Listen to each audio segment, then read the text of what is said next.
তুমি তো সবই জানো, তাই তোমার পক্ষে বলতে পারাটাই স্বাভাবিক। কি জানি আমি? এই কারা সিংহলের বন্ধু, কারা সিংহলের শত্রু, আর নিশ্চয়ই শত্রুরাই এই জঘন্য কাজটা করেছে।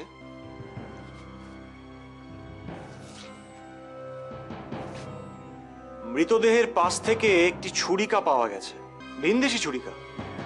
ছুরিকার হাতলে একটি রাত চিহ্ন অঙ্কিত রয়েছে, হরিপুঞ্জয়ের রাত চিহ্ন। ও, তাহলে কি ধরে নেব হরিপুঞ্জয়ই এই হত্যাকাণ্ডের সঙ্গে জড়িত?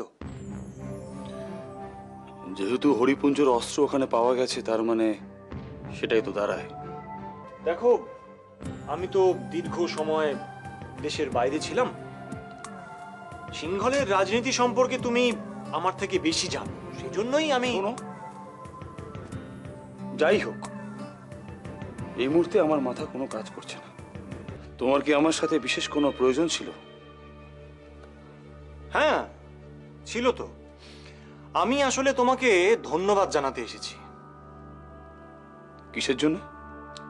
তুমি 3 দিনের রাষ্ট্রীয় শোক পালন করার কথা ঘোষণা করেছো, তাই। রাজপরিবারের পক্ষ থেকে কাউকে না কাউকে গিয়ে কাজটা করতে হবে, কিন্তু এখন তো আর কেউ নেই, তাই বলছিলাম। ঠিক আছে, আমি কথা দিতে পারছি না, তবে নিশ্চয়ই চেষ্টা করব।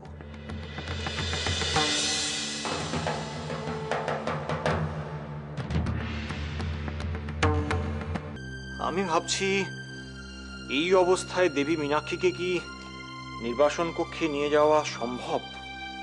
আর তাছাড়া মহারাজের অনুমতি ছাড়া কুমারকেও কি নির্বাসন কক্ষের বাইরে আনা উচিত হবে? এটা একটা ভাবনার বিষয়, কিন্তু একদিক দিয়ে আমাদের সুবিধাই হবে। কি রকম? বোঝা যাবে যে ভাই কাকা সত্যি মন থেকে সমবেদনা জানাচ্ছে, নাকি এটা তার পুরোটাই অভিনয়। তোমার ভাই কাকাকে বোঝা কি অত সহজ খনা? কেন? এখন তুমি তার কাছে গিয়ে তার হাবভাব দেখে কিছু বুঝতে পারোনি? না, সে একটু অন্যরকম আচরণ করছিল ঠিকই, তবে সেটা দেখে ও এই হত্যাকাণ্ডের সঙ্গে জড়িত আছে কিনা, মানে প্রত্যক্ষ বা পরোক্ষভাবে যুক্ত আছে কিনা, সেটা আমার পক্ষে, সত্যি কথা বলতে কি, আমি পরিষ্কার করে বুঝে উঠতে পারি। অবশ্য যদি আপনাদের কারোর আপত্তি না থাকে। এতে আপত্তির কি আছে প্রধানমন্ত্রী মশাই? দেশের এই দুর্দিনে মহারাজের অনুপস্থিতিতে তো আমাদেরই হাল ধরতে হবে। আপনারা কি বলেন? নিশ্চয়ই নিশ্চয়ই। বলো খনা, আমরা কিভাবে তোমাকে সাহায্য করতে পারি? কুমার স্বাক্ষর করতে রাজি হয়ে গেলেন? খনা, তাকে কি করে রাজি করালে? ভাই কাকার স্বাক্ষর পাওয়া গেছে, সেটাই বড় কথা। এবার বলুন, সমস্যা মিটলো কিনা? কিন্তু কুমার তো এখন শাস্তি ভোগ করছেন, এই সময় স্বাক্ষর গ্রহণযোগ্য হবে কি? নিশ্চয়ই হবে, কেন হবে না পূর্তমন্ত্রী মশাই? হাজার হোক, তিনি এখনো এদেশের রাজকুমার, এবং মহারাজের অনুপস্থিতিতে এই সিদ্ধান্ত তিনি নিতেই পারেন। আপনি এক্ষুনি বাবাকে খবর দেওয়ার জন্য দুধ পাঠানোর ব্যবস্থা করুন।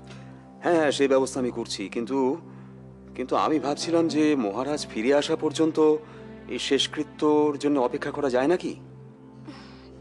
এই মুহূর্তে তাকে রাজি করানোটা কঠিন কাজ, তবে একটু বুঝিয়ে বলতে পারলে ও নিশ্চয়ই আপত্তি করবে না।